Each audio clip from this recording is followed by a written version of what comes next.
O assunto de hoje eu vou dar uma recapitulada antes da gente entrar. Nós vamos parar hoje no 17 parágrafo primeiro, tá? E o 17 parágrafo primeiro, ele tem uma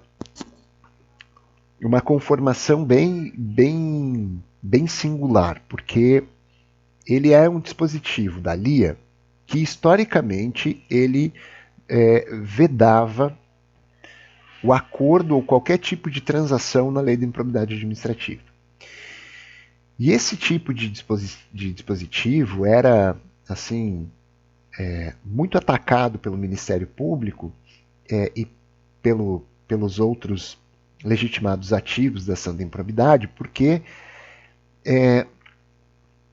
nunca se conseguia levar a cabo algum tipo de benefício, né, para aquele que quisesse delatar o esquema do qual participou também na ação de improbidade administrativa. Então, na imensa maioria das vezes, o Ministério Público acessava essa informação via um acordo de delação, né, lá da lei das organizações criminosas, ou então mediante um termo de ajustamento de conduta, mas não conseguia fazer isso e aplicar isso para a lei de improbidade administrativa, porque o 17, parágrafo 1º, vedava.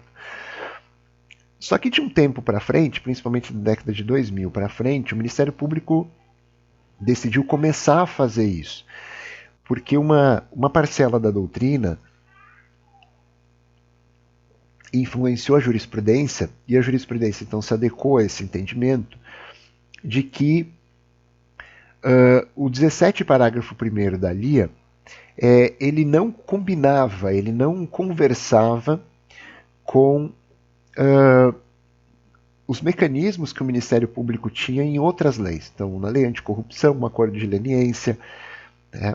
Lá no crime, um acordo de delação premiada, lá da lei das organizações criminosas, e isso trazia um prejuízo enorme, porque então, primeiro, a prova emprestada que vinha aqui para a ação de improbidade administrativa lá do juízo penal, quando se tratava de delação, era de difícil homologação aqui, porque não havia como trazer uma prova emprestada para cá de um objeto que essa lei aqui, que a LIA vedava. Então o Ministério Público sempre foi contra isso e conseguiu levantar uma posição doutrinária que depois virou jurisprudencial e que virou o entendimento assente de que era sim possível fazer, por termo de ajustamento de conduta, acordos na ação de improbidade administrativa. E o Ministério Público fez inclusive uma regulamentação interna disso, né?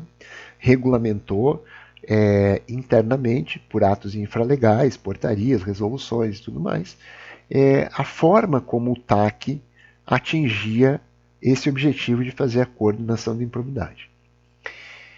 Isso vinha assim até que a lei anticrime de 2019, aquela lei do Moro, altera a lei de improbidade administrativa para dizer o seguinte: agora se admite acordo de não persecução cível na ação de improbidade administrativa, na forma desta lei. Só que na forma desta lei, primeiro, haviam outros dispositivos na própria LIA, então, acrescidos pela lei anticrime, e havia também a regulamentação via decreto dela, só que no momento em que entra em vigência a lei anticrime, que ela altera a LIA, e mesmo quando ela vai à votação, depois na sanção presidencial, o presidente da República veta essa regulamentação. Então ficou estranho, porque o 17º está dizendo assim: é possível acordo de não persecução cível aqui na ação de improbidade administrativa, nos termos desta lei, mas não há nenhuma disposição da lei, nenhuma outra disposição, fazendo referência ao cabimento ou mesmo a regulamentação do acordo de não persecução cível. E aí, de novo, a gente fica na mão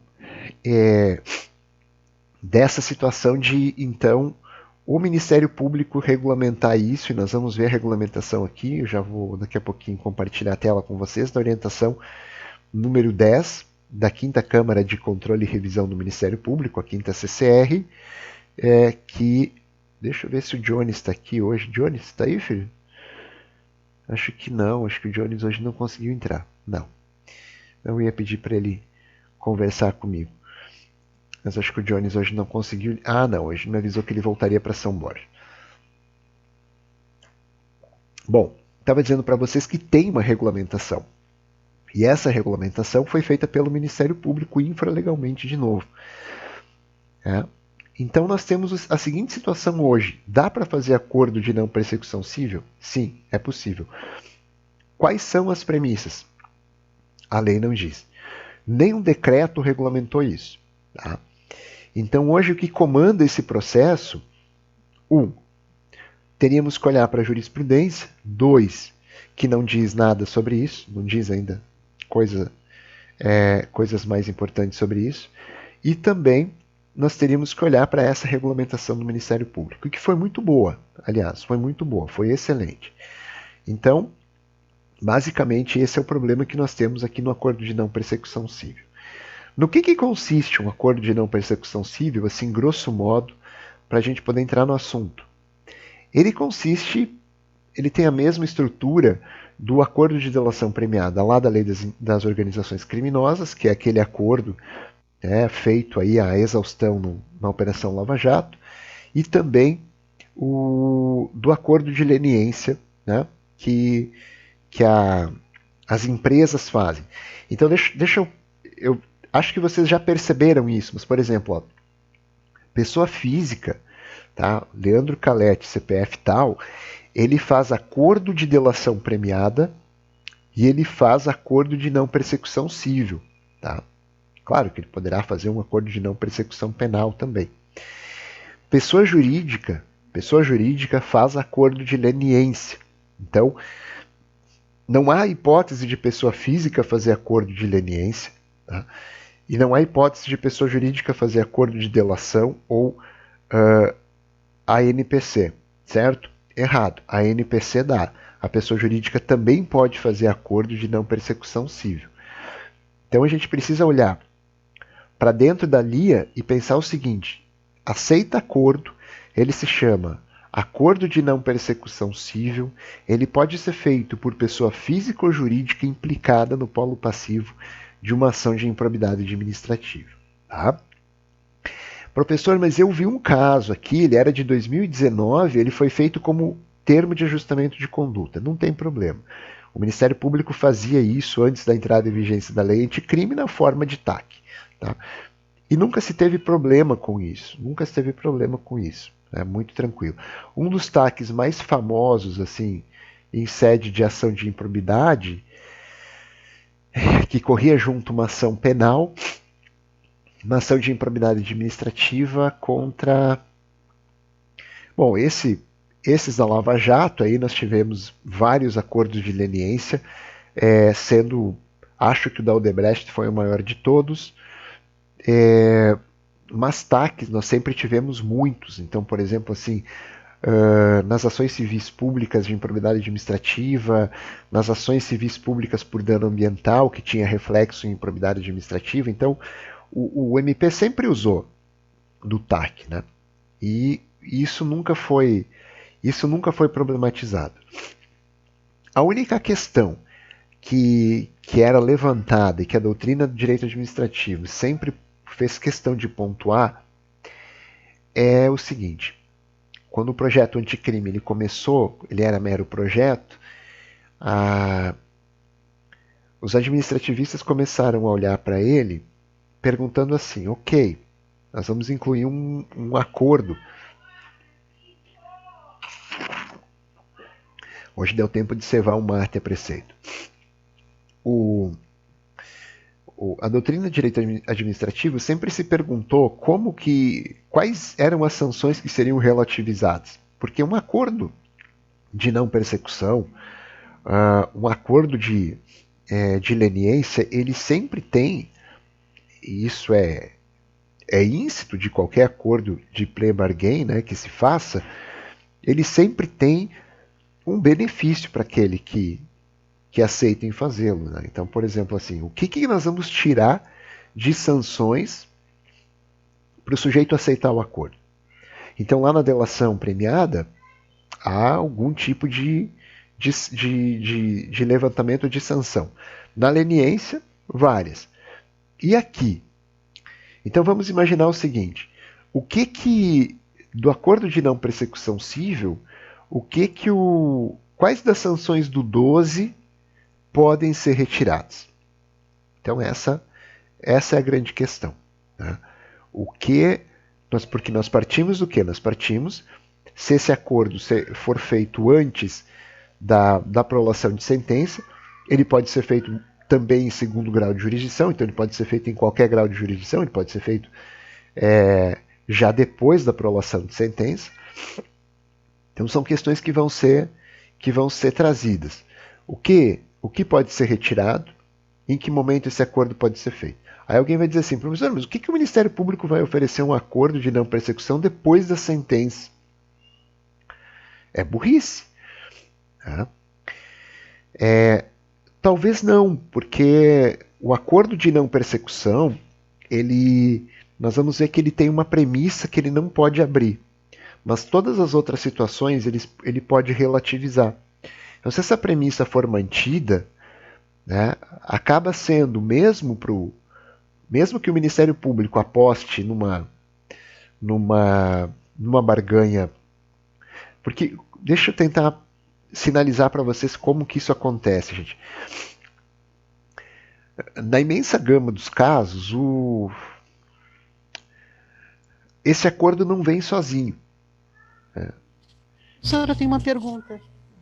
A minha conexão aí, eu tô te ouvindo, eu só queria saber se eu travei em algum momento, porque me apareceu um aviso aqui de conexão instável. É as crianças que estão jogando online, né? E estão derrubando a minha banda. Esses jaguaras aí. Eu vou ter que sair daqui a pouco e dar um pito lá. Eu tô escutando que eles estão jogando PKXD e Roblox lá e estão derrubando a minha banda. Pergunta aí, por favor. Então, a delação premiada, ela funciona como um auxílio à justiça prevista assim, correto? Sim. E eu concordo com aquela frase que você colocou agora, mas professor, é uma burrice, não sei o quê. Mas depois de dada a sentença, a pessoa vai querer ajudar depois que viu que tomou uma bela de uma investida? Era o que eu ia dizer agora. Porque não cabe. A delação ela é para ajudar o trabalho da justiça. Uhum. Eu só queria entender isso, sabe? É que aqui no nosso acordo da LIA, era o que eu estava tentando explicar, Leduína, assim, ó. O acordo da LIA, ele sempre é o menos atrativo, sabe? Por quê? Porque o Ministério Público vai focar. Sim, José, ele a qualquer momento, ele pode ser feito, tá? Você tinha essa dúvida, mas o Ministério Público regulamentou, depois a gente vai ver ali a regulamentação do MP, de que pode ser feito em qualquer momento, mesmo depois da sentença, só antes do trânsito em julgado. Mas o nosso acordo aqui, ele sempre é o menos atrativo. O MP vai focar no acordo, por exemplo, se a gente imaginar a Lava Jato, assim, as ações que aconteciam ali, o foco era nos acordos do penal. Sobrava aberta a ação de improbidade administrativa. E o MP reclamava, eu não tenho um acordo para fazer lá para amarrar tudo. Tá? Porque a leniência, por exemplo, da holding, da Odebrecht, da construtora OAS, enfim, a leniência das pessoas jurídicas está lá no outro acordo, que é o acordo de leniência. As pessoas físicas faziam a delação lá no penal. E a ação de improbidade ela ficava em aberto. Tanto que nesses processos ali, que eu mostrei ontem para vocês, a petição inicial e a defesa prévia, a defesa dos implicados, dos indiciados, ela vinha na contestação da ação de improbidade e dizia o seguinte, lembra que eu li um pedacinho para vocês que dizia assim, causa estranheza que a AGU tenha ajuizado uma ação de improbidade se eu fiz o acordo lá atrás. Eles traziam um acordo do penal e diziam, olha, eu fiz um acordo lá de delação premiada para o Marcelo Odebrecht. Ninguém me disse que a ação de improbidade estava fora dele. E ele lá aceitou devolver 30, 35, 40 milhões de reais. Ele não pode ser condenado aqui a devolver de novo. Eu fiz acordo lá. E vale o princípio da aparência, eu achei que eu estava negociando com o Estado, quando eu negociei com o Ministério Público. Agora vocês chegam aqui e tem mais uma ação. Então, a reclamação do Ministério Público sempre era para isso. Não tinha um instrumento que pudesse amarrar a ação de improbidade. Aí tu me pergunta assim, o que vai levar a pessoa a fazer, ou o que o Ministério Público ganha fazendo esse acordo depois da sentença? Geralmente, quando isso é proposto, ele está no bolo desses outros acordos. Né? Então, se conseguiu chegar a um acordo lá para, no crime, haver uma delação, e se amarrou com a ação de improbidade também. Né? Porque senão o sujeito vai ter que devolver dinheiro 2 vezes. Né? Ele teria que devolver 2 vezes aqui, porque aqui a gente não pode abrir mão do integral ressarcimento do dano, se houve dano. Né? Então, sempre era pensando nisso. E aí, quando tu me pergunta o que pode ganhar o Ministério Público fazendo um acordo depois da sentença, é isso, é informações em outro lugar. Né? Que não aqui na ação de improbidade, porque ele já sabe que a ação de improbidade, então se ele tem sentença, por exemplo, de procedência ou de parcial procedência, ele já sabe que ele pode contar com isso. Agora, tem uma outra situação. Pode ser, como eu disse para vocês antes, pode ser que o meu cliente ele só esteja interessado em tirar uma sanção, que é a de suspensão dos direitos políticos. E ele aceita as outras. Tá? Então, se eu sei que o meu cliente quer isso, eu tenho uma sentença, né, de parcial procedência, eu posso tentar isso com o Ministério Público, né? Eu posso tentar jogar isso com o Ministério Público, né? E começar uma conversa por um acordo de não persecução. Como também, se o Ministério Público quer muito uma informação que o meu cliente tem, ele pode ofertar isso no sentido de obter isso no acordo. Agora, geralmente essas informações elas não vêm aqui, mas elas englobam a ação de improbidade administrativa, elas servem lá para o penal. Então, por exemplo, esses dias eu vi uma situação aqui em Passo Fundo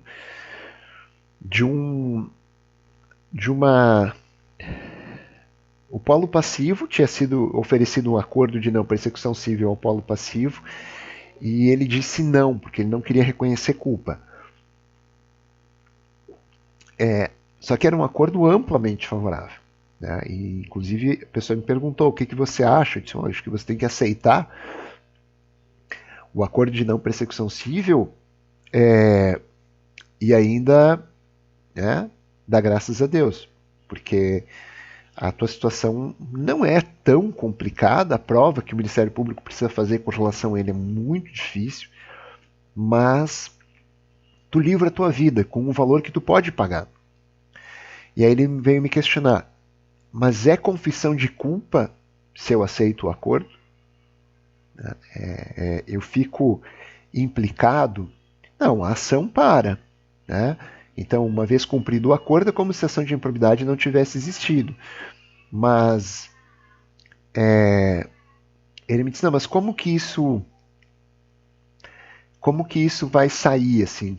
A preocupação dele era como que ia ser encarado, por exemplo, porque é uma ação que é bastante noticiada, sempre volta e meia está na mídia, coisa e tal, e ele disse, eu queria saber, imaginar como que isso vai... eles fizeram um acordo, então se fizeram um acordo, aceitaram. Eu disse, bom, uma coisa é o que vai acontecer no processo, outra é como as pessoas vão interpretar, isso não se tem controle. Agora, o que eu posso te garantir é que para efeitos de processo é como se a ação de improbidade não tivesse existido, ela vai ser efetivamente extinta. Agora, como isso vai ser noticiado, como as pessoas vão compreender, como os teus pares vão compreender, bom, daí é outra história. De todos os réus, ele foi o único que não aceitou. A ação prosseguiu somente quanto a ele. Né? Pode ser que ele dê uma cartada e dê muito certo, e saia como o único inocente de todos os réus, e pode ser que ele daqui 2 anos veja que ele devia ter aceitado porque, né, do ponto de vista de retorno da normalidade da vida dele, era uma coisa que aconteceria agora automaticamente. Né? Mas é esse tipo de coisa, né? Você não pode escolher pelo cliente. Você diz, se você fizer isso, acontece isso, e se você fizer isso, acontece isso. Mas você não diz, escolha isso. Isso a gente tem que deixar para o cliente escolher. Ele optou por fazer esse movimento e então não aceitou. Agora, em que cenário a gente coloca esse acordo de não persecução? Por exemplo, se vocês me perguntarem assim, Leandro, tu concordava que antes o MP pudesse fazer isso por TAC? Sim, isso era absolutamente incontroverso, de que devia ter um instrumento na LIA que permitisse fazer algum tipo de composição. Porque era... mesmo em situações em que os direitos eram apenas disponíveis, por exemplo, de dano ao erário, mesmo assim não se podia fazer. Então foi muito cedo, isso foi superado, esse assunto foi superado. Se podia fazer e o meio de fazer era ataque.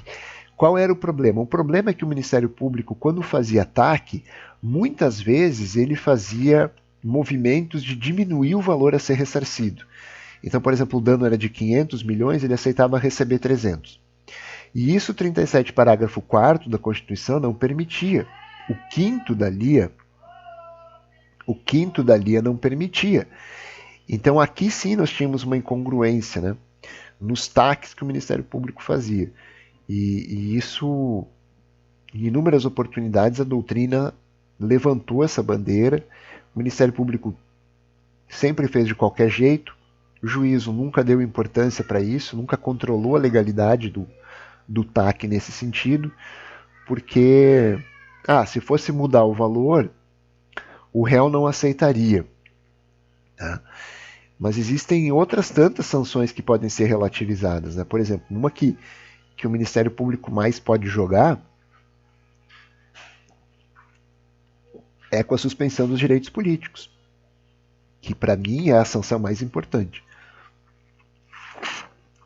Se a gente imaginar um político profissional, ele tem medo dessa aí, da suspensão dos direitos políticos. Né? Mas assim, por que o Ministério Público vai oferecer um acordo? Imagine que o Ministério Público tem uma sentença de procedência. Por que ele vai oferecer um acordo de não persecução? De duas uma, ou ele quer uma informação que ele ainda não tem e que não vai ajudar aqui para essa ação, mas vai ajudar para uma outra, vai ajudar para o penal, vai ajudar para um inquérito, enfim. Né? Ou ele quer uma informação e aí ele acena com esse benefício aqui, entre outros benefícios que ele acena também no penal, também na leniência talvez. Ou então, né, o Ministério Público, por alguma razão, barganhou outro tipo de sanção. Então, por exemplo, aceitou reduzir multa civil, mantendo suspensão dos direitos políticos. E o sujeito queria pagar de uma vez e se livrar da ação, aceitou, mas ficou com os direitos políticos pendurados. Então, o que vai definir que sanção é tirada, que sanção é colocada, que condição é colocada? Porque eu posso também colocar condições que não estão ali no 12 da LIA. Então, por exemplo, assim, eu posso... Imagina... eu poderia colocar assim um dispositivo lá no acordo de não persecução civil que o sujeito que participou de um esquema corruptivo no âmbito de uma estatal, de que ele não possa dirigir estatais ou de que ele não possa participar de conselho de estatais por X anos. Né? Não está no 12 da LIA, mas é uma situação que pode ser colocada ali no acordo de não persecução civil. Então, todas essas situações, onde isso está dito? Em lugar nenhum. Em lugar nenhum. A gente não tem regramento, nem de regulamentação, nem na própria LIA para dizer que tipo de sanção entra, que tipo de sanção sai. O que nós temos? Nós temos soft law do Ministério Público, nós temos soft law do CNJ, nós temos soft law do Ministério Público do Estado do Rio Grande do Sul. Soft law que eu estou dizendo são regulamentos, né, internos, que não são leis em sentido estrito, são atos infralegais oriundos de um ente. Né? Então, o que nós temos é isso, para dizer o que pode e o que não pode. E interpretação, porque jurisprudência também não se tem ainda, são poucos ainda os acordos.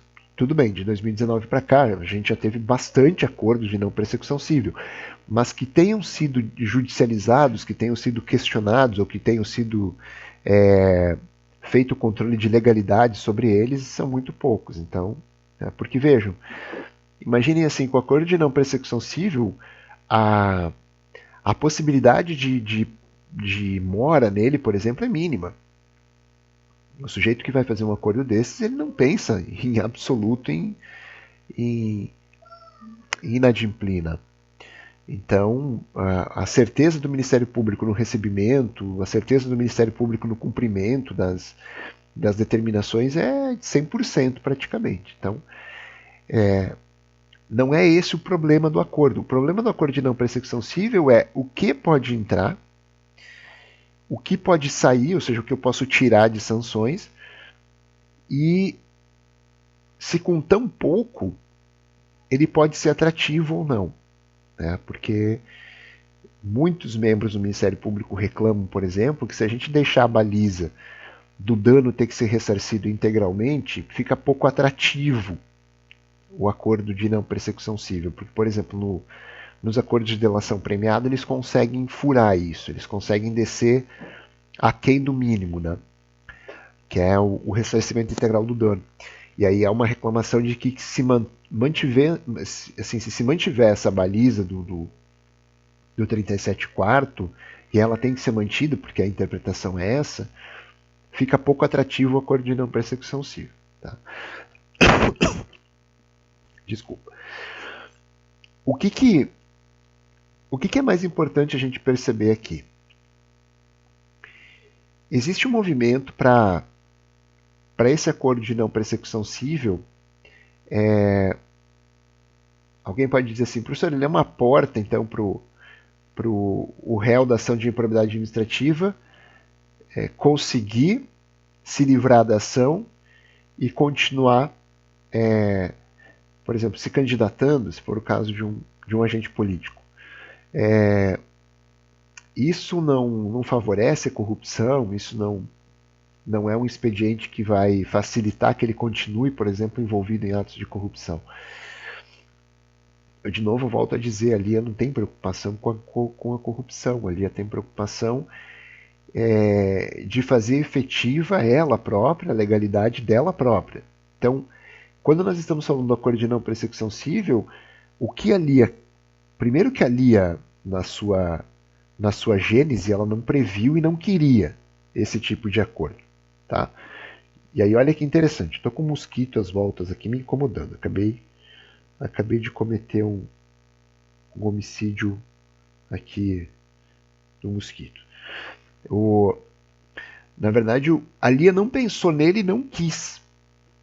Por que a Lia não quis acordo de não persecução civil? Se a gente vai ouvir é bom, né? Acho que não tem nenhum podcast sobre isso. Desculpa, mas se a gente vai ler a exposição de motivos da 8429, nós vamos perceber que a razão pela qual não se aceitou composição ou transação na lei de improbidade administrativa é porque o legislador não aceitava negociar com a improbidade. Tá? Não aceitava negociar com a improbidade administrativa. Papai! Opa, temos visita. Papai!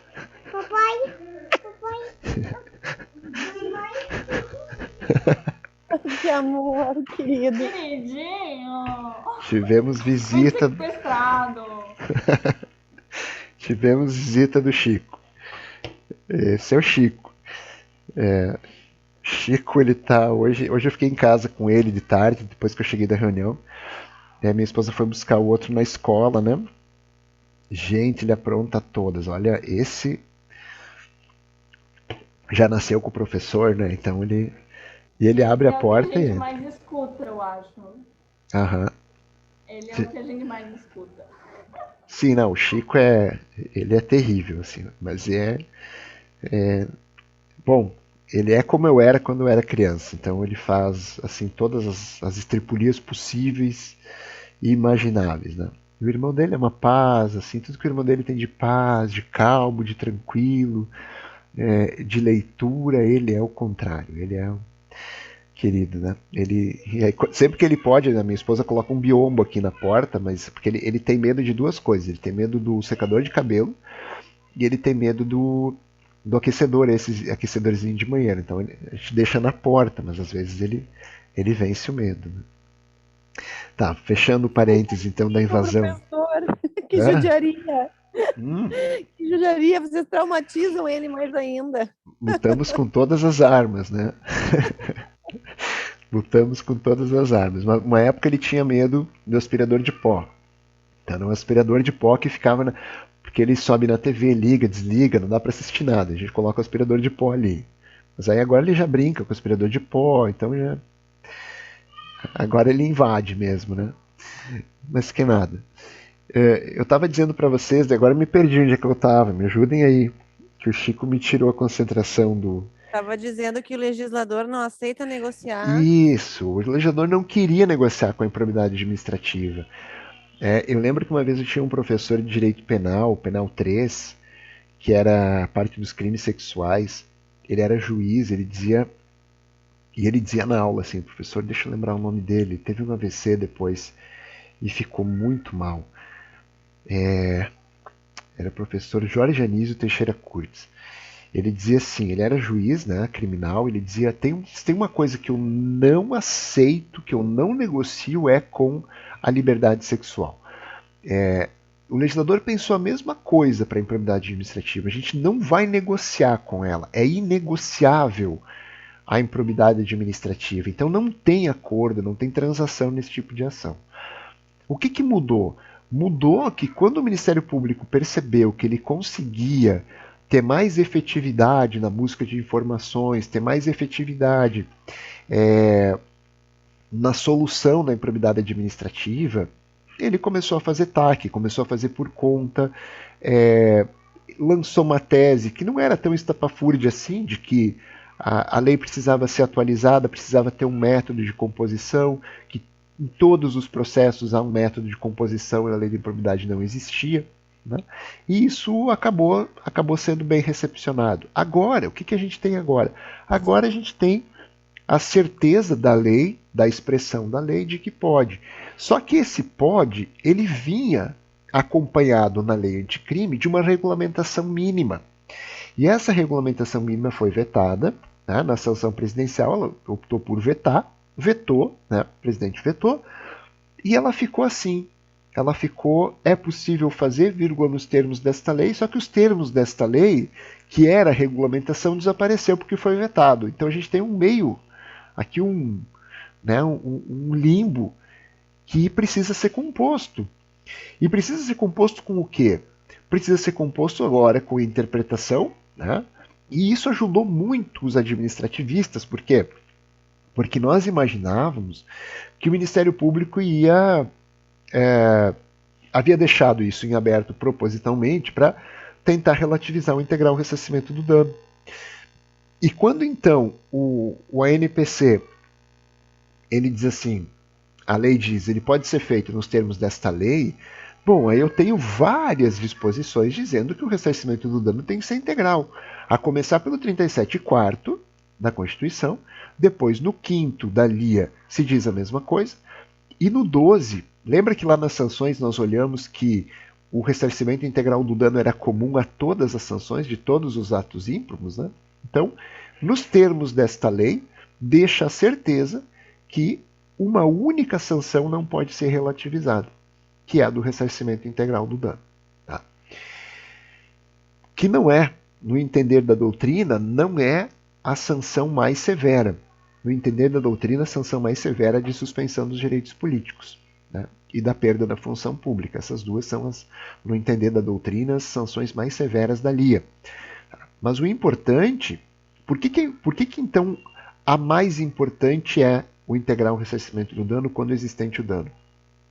Exatamente porque é o que está no 37, parágrafo 4º. É a premissa que o 37, parágrafo 4º fez. E aí a gente tem que seguir a premissa, porque imagina o seguinte, imagina um ato de improbidade do artigo 11, tá? Um ato de improbidade do artigo 11, de violação aos princípios da administração, um ato de improbidade do tipo assédio moral, tá? Que o administrador praticou. Eu tenho dano ao erário aí? Não tenho dano ao erário. Aí alguém vai dizer, mas tem um dano moral aí, professor, porque esse cara pode ter sido submetido a uma pressão psicológica violenta, enfim. Bom, mas aí eu preciso do quê? Lembra que eu preciso que o dano ao erário seja patrimonialmente aferível. Né? Ele tem que ter uma repercussão patrimonial. E se não tem, então, o dano ao erário, eu posso, dentro daquela gradação que o 12.3 traz, o Ministério Público pode propor qualquer coisa. Ele pode propor que a diminuição daqueles percentuais, a diminuição, por exemplo, lá dos 3 a 5 anos para 1 a 3 anos de suspensão dos direitos políticos, ele pode trabalhar com a diminuição do valor da multa civil, enfim, várias coisas ele pode fazer, dentro do que o 12.3 traz. E ele pode, inclusive, incluir condições que o 12.3 não traz. Né? Ele pode criar condições que o 12.3 não faz. Então, por exemplo, imagina nesse caso específico que nós demos o exemplo do assédio moral na administração. Ele pode fazer constar uma condição do ANPC de que aquele réu, né, não possa assumir, pelo prazo de X anos, funções ou cargos em comissão na administração pública federal, na administração pública municipal, na administração pública estadual. Tá? Então, por que eu chamo a atenção disso para vocês? Esse assunto do ANPC, ele é um assunto que, nos concursos de Ministério Público, nós tivemos agora, no último final de semana, o concurso de analista, não sei se era analista e técnico ou era secretário de diligências, não me lembro agora, do Ministério Público. Né? Esses concursos de Ministério Público em nível de analista, de técnico, de secretário de diligências, enfim, e no de promotor de justiça também, Minas Gerais já cobrou isso. Teve uma prova que eu estava olhando outro dia, que era Ministério Público do Estado de Goiás também, cobrando a questão do que pode ser objeto do acordo de não persecução civil. Então essas provas tendem a cobrar cada vez mais esse tipo de conteúdo. Né? Professor, mas no exame da ordem isso não deve ser muito cobrado. O que caiu, Josi? Não tive tempo de olhar ainda, me ajuda aí. Eu só fiz o técnico e caiu uma de improbidade sobre o artigo, acho, o primeiro ou o segundo da LIA. Deixa eu ver. O primeiro da LIA. O que perguntava? A alternativa referente à LIA, qual é a alternativa correta? Aí a minha prova era 2 e daí a letra A era a literalidade do artigo 1º da LIA. E aí tu pensa assim, né? Por que então o professor de administrativo quer que a gente pense e não decore? Eu teria acertado se tivesse decorado, né? E é o que eu disse para vocês outro dia. Esse tipo de concurso, infelizmente, vocês têm que dar uma lida assim. Qual que era a banca, Josi? A OCP. É do Paraná. É uma banca conhecida por cobrar texto de lei, né? Isso mesmo. Uhum. O CESP também. O CESP também faz muito isso, mas o CESP ainda tem umas tiradas, assim, né? Que eles dificultam, eles confundem, mas essa do Paraná é conhecida por cobrar texto de lei, assim. Então imagina, tu tem que ter muito tempo para estudar, para poder ler tudo isso, né? E eu acho um tipo de prova, assim, que não... Há muito tempo já eu questiono essa ideia de que o concurso público seleciona os melhores servidores. Não que eu seja contra o concurso público, em absoluto. mas as provas têm que ser melhores, as provas têm que ser mais reflexivas, né?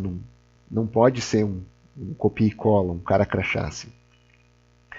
Mas enfim, o que a gente pode esperar do acordo de não persecução civil? Tá? Ele é feito, professor, é muito feito.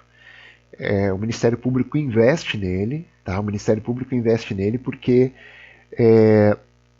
ele tem o acordo de não persecução civil como uma... E olha que interessante, tá? Porque o acordo de não persecução, tu pediu antes, Josi, se ele podia ser feito em qualquer momento do processo, antes do trânsito em julgado, sim, mas ele pode ser pré-processual também, né? E o Ministério Público investe muito nisso, no acordo de não persecução pré-processual. Tá? Ele investe pesado nisso, principalmente, né? Então, quando você imagina assim que o Ministério Público faz o inquérito civil, e aí então ele, antes de ajuizar a ação de improbidade administrativa, ele vai chegar para o prefeito e vai dizer, olha, eu tenho aqui um inquérito civil, né, que tu precisa se defender, enfim, vai, né, prestar as informações, ali já é oferecido o acordo de não persecução civil. Tá? E aí, o que eu acho que pode ser um bom nicho de advocacia, por exemplo, advogar nesse sentido, assim, nesse pré-processo, porque a depender da importância do ato de improbidade, a depender da conduta que se está atribuindo ao agente público, é muito vantagem você aceitar o acordo de não persecução civil. Né? Então, por exemplo, e tem tempos e tempos. Né? O Ministério Público, por exemplo, quando era a época da Lava Jato, do ápice da Lava Jato, ele não oferecia acordo de ataque nesse sentido para ninguém. Né? Por quê? Porque ele estava no auge das suas possibilidades, né? Vamos brincar assim, né? Hoje não. Hoje tu já tem um cenário em que os acordos estão acontecendo, estão sendo oferecidos. Na semana passada, um colega me pediu opinião no processo, um colega de Porto Alegre, a gente olhou juntos o acordo que ele estava oferecendo para o Ministério Público aceitou conversar, e eles estavam... O acordo não saiu ainda, tem um degrau para subir ainda ali, mas é uma boa proposta porque tira a suspensão dos direitos políticos. O Ministério Público aceitou negociar com a suspensão, aumentou um pouco o valor da multa civil, enfim, mas isso tudo pode ser feito pré-processualmente. Então, olha que bacana, eu acho que para a pessoa que é ré da ação de improbidade administrativa, você evitar a ação de improbidade é um grande caminho. Né? Agora, fica aquela questão, o que o Ministério Público ganha fazendo isso depois da sentença? Né? Que vocês me pediram antes. Ganha? Ganha porque ele quer informação, ele vai usar isso em outro lugar. O que ele está te oferecendo aqui, ele vai usar em outro lugar, de outra forma. Isso foi muito usado na Lava Jato, por exemplo, não sei se vocês lembram, isso foi muito usado na Lava Jato. Eles buscavam informações, por exemplo, assim, nesses acordos assim, em paralelo, para chegar em quem eles queriam chegar e conseguiam fazer isso depois cruzando dados. Então, você pegava uma delação que parecia que não era importante aqui, outra ali, depois com o cruzamento de dados, de informações, chegava e fazia um cerco. Né? Então, e eu não digo que isso é errado, de forma nenhuma, o Ministério Público está na função dele, tem mais o que fazer mesmo.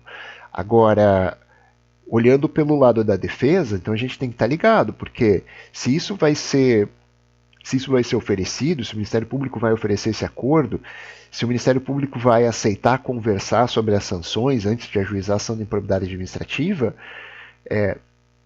você tem que sentar lá com eles e conversar mesmo. Né? Para o teu cliente é muito importante isso. Professor, mas se a ação for ajuizada eu ganho mais. Não, faz o teu preço para o sujeito para atalhar a ação de improbidade administrativa. Inclusive você pode cobrar mais dele nesse sentido, porque você vai dizer para ele, olha, você não tem ideia do que é uma ação de improbidade administrativa. Mas eu sou inocente, eu não participei, não interessa, você vai estar no bolo. Estando no bolo, você vai ser mais um a ser noticiado dessa forma. Você vai perder credibilidade, você vai perder às vezes até clientes, né? Eu tinha um cliente de uma ação de improbidade que era médico e ele me disse, eu perdi mais de 50% dos clientes, né, com essa história. Então, se você puder atalhar, tem que atalhar, né? E aí a gente tem um problema, né, a gente na faculdade. Qual é? Nós não somos preparados para negociar, né? Nós somos preparados para litigar. Nós não somos preparados para negociar acordo. Nós não somos preparados para mediar. Nós somos preparados para o litígio desde o início, tá? Por isso que eu insisti muito na nossa reforma curricular em deixar a matéria da Carol ali no métodos de soluções de conflitos no terceiro semestre, né? E agora a gente criou lá no 10º desse currículo 2015 uma prática de métodos consensuais também. Porque a gente tem que sair da faculdade sabendo negociar. Como que eu vou participar por exemplo, de um acordo de não persecução no âmbito do Ministério Público pré-processual, se eu estou só preparado para ação de improbidade? Então, é um caminho muito, muito lógico sempre esse, né, dos advogados de querer processo. Porque não é uma questão assim de não querer negociar, é que a gente não sabe negociar. Entende? A gente quer onde a gente se sente seguro. Onde que eu me sinto seguro? No processo. Então, eu entendo tudo do processo, eu sei, então lá eu vou me sentir seguro. Eu não me sinto seguro negociando com o Ministério Público. Não, a gente tem que fazer esse movimento. Então, é por isso que nós precisamos, né, aqui dentro da faculdade ainda, que vocês levem toda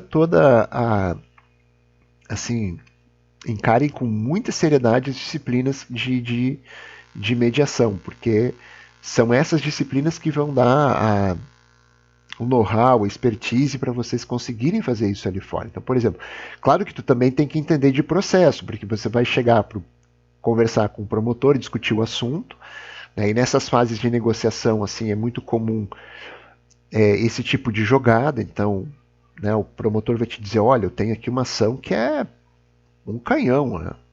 Vamos conversar, mas eu tô com isso aqui pronto para juizar, isso aqui vai ser procedente, né, e tal. E aí você tem que conhecer também do processo, da justa causa, de tudo isso, para dizer, olha, desculpa, mas isso aqui, tu até pode ganhar em primeiro e segundo grau de jurisdição, quando eu conseguir levar isso para STJ, cai tudo. Né? Porque o precedente lá é esse, a jurisprudência lá é essa, tu sabe que se cair na primeira turma é diferente. Tá? Então, mas o que é o importante? O importante é você saber o que o teu cliente quer. Isso é importante. Então, o teu cliente quer o quê? Ele quer escapar de tudo? Então, se ele quer escapar de tudo, a gente não vai conseguir isso no acordo, mas o máximo que eu conseguir tirar, ok. Não, ele quer escapar da suspensão. Bom, então eu vou brigar para isso. Vou brigar para isso. Ele quer escapar da suspensão dos direitos políticos. Não, ele quer escapar da perda da função pública. Bom, então tem duas coisas que eu aceito sentar para negociar, mas tem duas coisas que a gente precisa colocar em pauta já em primeiro plano. Suspensão dos direitos políticos e perda da função pública. Tá? E muitas vezes é isso que o Ministério Público quer. Por isso que inviabiliza alguns acordos. Né? É isso que o Ministério Público quer, que é afastar o sujeito da função pública, às vezes até com pedido de medida cautelar, ou então quer que ele não possa se candidatar, que ele perda mesmo. Perda não, mas que ele tenha suspenso os direitos políticos mesmo, que ele perda 2, 3 eleições. Bom, tudo bem. Então a gente não senta para conversar, a gente espera o processo. Só que nesse meio tempo, né, vocês têm que deixar o cliente de vocês muito seguro das coisas. E isso sempre é uma questão que eu acho importante dizer para vocês como fazer, porque ninguém nunca ensina a gente como fazer as coisas, né? Como negociar, ninguém nunca ensina a gente como negociar, como fazer. A gente aprende o que tem que fazer. A gente sabe que o prazo é esse, que o recurso tem que ser feito assim, que a defesa prévia tem que ser assado, mas ninguém nunca diz pra gente como que a gente tem que...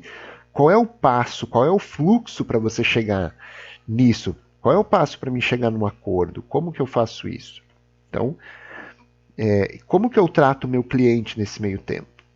Eu não posso dar muita esperança e eu não posso também tirar a esperança. O que eu faço? Tô que nem um médico, né? Na verdade, o que a gente tem que ser o mais real possível, né? E nesse tema da improbidade, você assustar o teu cliente sempre é muito bom. Você vai dizer para ele, olha, tu tá em péssimos lençóis, entendeu? Isso aqui é dificílimo de reverter, é uma situação complexa, porque geralmente o que você espera de uma ação de improbidade administrativa? Primeiro, que ela tenha justa causa, porque o Ministério Público deveria zelar por isso. Segundo, que essa justa causa tenha elementos, né, de prova de difícil virada, né? E aí você tem que deixar isso claro para o teu cliente, porque senão você acaba dando... E quando você consegue deixar isso claro para ele, você consegue convencer ele com mais facilidade de barganhar alguma coisa com o Ministério Público e tentar fazer um NPC. Gente, eu preciso dar uma paradinha por causa da minha voz, tá? Podemos parar 10 minutos, por favor? Sim? Então tá. Então vamos parar 10 minutinhos. Obrigado.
Aí, Alt P.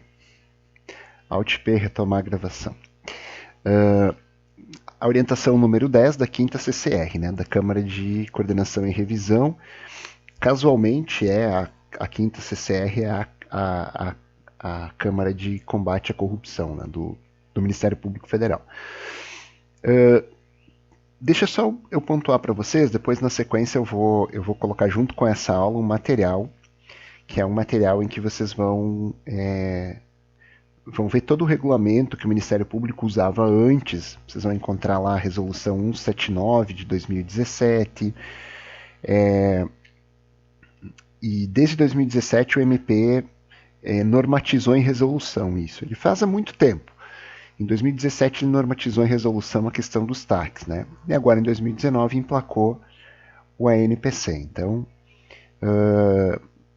a gente vai ver o que ficou aqui no ANPC, mas depois quando eu colocar o material ali vocês vão perceber que o Ministério Público já fazia isso com regulamentos próprios anteriores, né? Então, a gente vai olhar como que isso, enfim, está colocado hoje, né, na orientação aqui número 10. É uma orientação, então esse documento aqui da CCR, ele é norteador, né? Vocês vão ver que ele é aqui ele foi editado no início. Ai, minha garganta está horrível hoje. Ele é aqui ele é do início de 9/11 de 2020, se eu não estou enganado. É de novembro de 2020. Tá? Então, mais ou menos, levou um ano para o Ministério Público fazer essa normatização em ato infralegal. Por que eu chamei isso aqui de soft law, gente? Vocês estão ligados, né, nessa diferenciação de hard law e soft law, né? É um assunto de fragmentação jurídica que vem ganhando muito espaço hoje na academia. Hard law é a lei em sentido estrito, aquela lei oriunda, aquele ato normativo oriundo de um processo legislativo previsto numa Constituição. Isso é hard law. A soft law ou elas são emanações de um direito não oficial, elas são documentos, podem ser regulamentos, podem ser, em determinados aspectos, até assim, disposições de um ente privado, mas que regulam, tá? Mas que regulam, que fazem uma espécie de autorregulação regulada, né? Uma expressão, para usar uma expressão da administrativista espanhola Maria Merced Arnaculeta e Gardella, né? Ela tem essa expressão autorregulação regulada. Então, por exemplo, vamos imaginar o seguinte, assim, ó, o que diz? A internet é importante, né? A gente conseguiu continuar estudando por meio dela na pandemia. E tudo se faz por ela hoje. Dificilmente, por exemplo, alguém vai ao banco ainda, só meu pai. Mas agora, no período da pandemia, ele esteve proibido. Mas mesmo assim, ele foge e vai. A internet é importante. Quem regula a internet? Professor, hoje tem o Marco Civil da internet. Tá, mas quem expede os domínios? Quem diz que domínio tem que usar? Uma empresa privada, né? Uma empresa que era privada, agora o governo americano tem uma parte, né? E, enfim, esse é um tipo de soft law, tá? Se a gente olhar, por exemplo, para regulamentos da OCDE, principalmente no comércio transnacional, se usa muito soft law, muitos espaços de não direito, né? Como se diz no processo de fragmentação jurídica. Então eu usei a expressão aqui soft law para essa orientação número 10, que também pode ser tido como um ato infralegal, né? Mas hoje, se a gente estivesse usando um jargão aí do processo de fragmentação jurídica, a gente poderia usar soft law. Então levou um ano para o Ministério Público mais ou menos normatizar isso internamente. Isso aqui vincula? Ele não vincula, mas é a forma que o Ministério Público organizou e uniformizou a questão do termo do acordo de não persecução civil. O que é importante a gente observar disso que nós vamos olhar agora? A forma como isso veio vertido, a forma como o Ministério Público normatizou internamente o seu acordo de não persecução civil, ele veio exatamente ao encontro, ou seja, recepcionando aquilo que a doutrina administrativista apontava. Aí vocês vão ver aqui por quê. Então aqui tem os considerandos, né? Deixa eu aumentar o tamanho da tela para ficar melhor para vocês aí. Aqui tem os considerandos, aquela série de considerandos que iniciam toda resolução ou orientação. E aqui sim, então, artigo 1º, objeto da orientação. A celebração de acordos envolvendo apuração, responsabilização e consequências normativas das sanções combinadas aos atos de improbidade administrativa definidos na LIA e na 12846, que é a Lei de Improbidade de Pessoas Jurídicas. Não, é a Lei Anticorrupção, tá? No âmbito do Ministério Público. Então essa orientação ela vai valer para o acordo de não persecução civil e para o acordo de leniência, tá? Porque o acordo de não persecução civil é feito na ação de improbidade. Então, o acordo de não persecução civil está para a ação de improbidade, como o acordo de leniência está para a lei de anticorrupção. E eu não gosto dessa expressão lei de improbidade de pessoas jurídicas. Não tem nada a ver. É claro que, por exemplo, uma empresa que pratica... Só que se eu disser dessa forma, trabalhar a LIA como Lei da Improbidade de Pessoas Físicas e a LAC, a Lei Anticorrupção, como Lei de Improbidade de Pessoas Jurídicas, quer dizer, por exemplo, que eu não posso implicar uma pessoa jurídica aqui na Lei da Improbidade Administrativa, e eu posso. Né? Então, uma coisa é uma coisa, outra coisa é outra coisa. A LIA é uma situação, a Lei Anticorrupção é outra. Os acordos que são feitos em uma e em outra são diferentes. Aqui nós fizemos não persecução civil, lá nós fizemos leniência. Mas eles não se confundem. Então, se o Ministério Público quer tratar os dois acordos na mesma orientação, não há problema nenhum. Mas não dá para confundir as leis, né? Porque a lei anticorrupção ela não trata só de improbidade, ela trata de outros atos corruptivos, né, das pessoas jurídicas que nem sempre são improbidade administrativa. Tá? Então aqui tem uma pequena imprecisão, mas isso não afeta o que a gente quer ver no cerne dessa orientação. Artigo 2º. A atuação consensual do membro do Ministério Público Federal no domínio da improbidade administrativa, na tutela do interesse público anticorrupção, está sujeita à observância dos princípios constitucionais da juridicidade, legalidade, moralidade, probidade, impessoalidade, lealdade, boa-fé, eficiência, economicidade, isonomia, motivação, transparência, publicidade. Esse artigo 2º aqui, se nós lermos ele e pretendermos aplicá-lo com literalidade, nenhum promotor de justiça deveria ajuizar uma ação desprovida de justa causa. Tá? Aliás, tem um caso no estado de São Paulo que um promotor de justiça foi ele mesmo responsabilizado por improbidade administrativa por ajuizar muitas ações de improbidade administrativa sem justa causa. Tá? O feitiço se virou contra o feiticeiro. Eu vou procurar no Conjuro essa notícia e vou trazer para vocês aqui, porque é um caso muito gaiato mesmo. É um promotor de justiça que tinha uma... Ele também foi encrencar mal, né? Ele tinha um problema pessoal com o juiz da comarca, né? Acho que era o juiz, eu não me lembro bem agora, mas eu vou recuperar a notícia e vou trazer. Eu trabalhei no semestre retrasado ela. Porque o juiz não morava na comarca, ele não residia na comarca. E ele começou a implicar com isso, ajuizou 1, 2, 3 ações de improbidade e depois acabou acontecendo um movimento contrário. Tá? Então, esse artigo 2º aqui, né, da orientação é uma orientação mesmo, né? A galera não segue muito. Bom, artigo 3º. Os fatos ilícitos objetos de acordos previstos nessa orientação, então vamos lembrar NPC e leniência, limitam-se à qualificação normativa no campo da improbidade administrativa, sem prejuízo de constituírem hipótese normativa de sancionamento em outros sistemas estatais de responsabilização. Então aqui ele está fazendo uma aplicação aqui daquele princípio lá que a gente viu que está lá no 12, né, primeira parte da LIA, da independência das instâncias, né? E lembra lá que o 12 da LIA começa independentemente das sanções penais, civis e administrativas, né?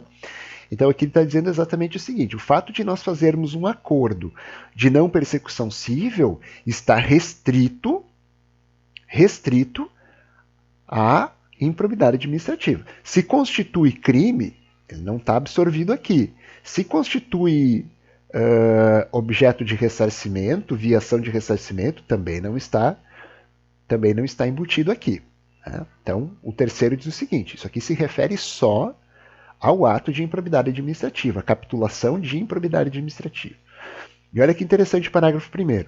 A celebração de acordos pelo MPF no âmbito extrajudicial ou judicial, então lembram que eu disse para vocês antes, né, que ele cabe também no extra. Vamos realçar. Aqui. A celebração de acordos pelo MPF no âmbito extrajudicial ou judicial não afasta as demais responsabilizações decorrentes dos fatos previstos em lei, nem importa o reconhecimento de responsabilidade pelas pessoas físicas ou jurídicas celebrantes para efeitos de outros sistemas de responsabilização. Esse parágrafo 1º aqui, gente, esse parágrafo 1º aqui, ele tem... A gente tem que analisar ele. Por quê? Vamos pensar o seguinte. O sujeito celebra um acordo de não persecução civil, tá? A gente vai ver mais para frente que ele admite as condutas que o Ministério Público indica. Isso pode constituir um crime. E esse parágrafo primeiro aqui dizendo que, olha só, a celebração de acordos no âmbito extrajudicial ou judicial não afasta as demais responsabilizações decorrentes dos fatos previstas em lei, nem importa reconhecimento de responsabilidade pelas pessoas físicas ou jurídicas celebrantes para efeitos de outros sistemas de responsabilização. Logo que o Ministério Público divulgou, no final de 2020, essa orientação, uma parte da doutrina anticorrupção, tá? Da doutrina anticorrupção, não estou dizendo da doutrina de improbidade administrativa. Uma parte da doutrina veio dizer o seguinte: olha, o parágrafo 1º tem uma incongruência, porque ele está dizendo o seguinte, que o fato de o sujeito confessar uma conduta, por exemplo, quer dizer que essa conduta não possa ser utilizada num processo criminal. Tá? E não é isso que o parágrafo 1º está dizendo. O parágrafo 1º ele tem uma ratio muito simples. Ele diz assim: a confissão daqui não comunica a confissão nos outros sistemas de responsabilização. Só isso. Agora, não quer dizer que a confissão extraída daqui, desse acordo de não persecução civil, não possa originar um processo criminal para apurar a responsabilidade criminal. Ele só não é uma confissão dupla. Mas nós vamos poder sim. Imagina que o Ministério Público não vai utilizar isso para fazer uma ação penal respectiva. Claro que sim. Tá? Aliás, é a oportunidade de o Ministério Público jogar e barganhar com isso, né? Porque então ele vai dizer, olha, só que tem o seguinte, tem atuação penal também que vai dar origem a isso aqui. Isso aqui vai dar origem a uma ação penal. Então já vamos negociar isso também. Né? E aí a gente consegue jogar com talvez 2 acordos aqui, mais o de leniência. Se tem uma pessoa jurídica envolvida. Então uma parte da doutrina começou a levantar essa hipótese, mas não é caso disso.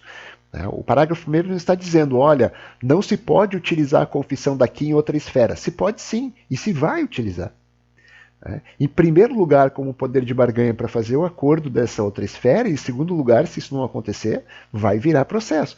O que o parágrafo 1º diz, na verdade, é o seguinte: é confissão aqui, não quer dizer que seja confissão na esfera penal, por exemplo, ou na civil. O parágrafo 2º não tem mistério. A responsabilidade assumida pelas pessoas físicas e jurídicas celebrantes está delimitada pelo escopo, conteúdo e termos do acordo entabulado com o MPF, como a dizer, por exemplo, que é como que reforçar o que está ali no parágrafo 1º, né? Ele vale aqui, mas nós não podemos excluir a repercussão disso em outras esferas de responsabilização. Aí aqui no artigo 4º, né, a gente vai ter uma nomenclatura sobre essas modalidades de acordo. Tá? Então vai dizer assim: o Ministério Público poderá celebrar as seguintes modalidades de acordo no campo da improbidade administrativa. Termo de ajustamento de conduta, já fazia. Acordo de não persecução civil, ok, agora pode. Acordo de leniência, não, está errado. Acordo de leniência na LAC. Tudo bem que o MP considera a LAC improbidade de pessoas jurídicas, mas nem sempre. Né? Então isso aqui já foi objetado, né? A doutrina tem um autor, principalmente um autor que objetou esse artigo 4º, que depois dessa orientação, o MPF fez um evento no início de 2021, agora online, né? Um congresso online para trabalhar essas questões. E foi objeto, né? Essa orientação foi objeto de painéis, enfim. E esse artigo 4º ele foi muito combatido pela doutrina do direito administrativo sancionador. Eu lembro que o Fábio Medina Osório, falando no evento, né,